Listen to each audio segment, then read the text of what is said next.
Alas 9 na ng gabi.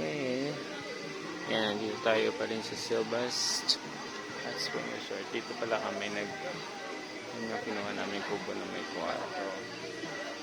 And ayan, madami pa rin naliligo. Madami pa rin nag-overnight.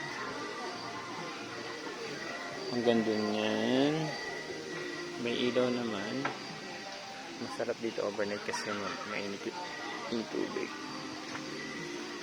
Yan, tulog na sila doon. Yung mga kasama sa kwarto. Tsaka dyan sa labas ng kwarto.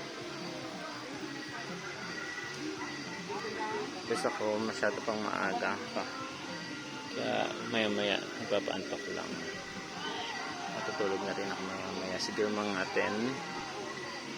Dahil ang dami pa sa swimming, maingay pa. Kaya maririnig ko pa sila.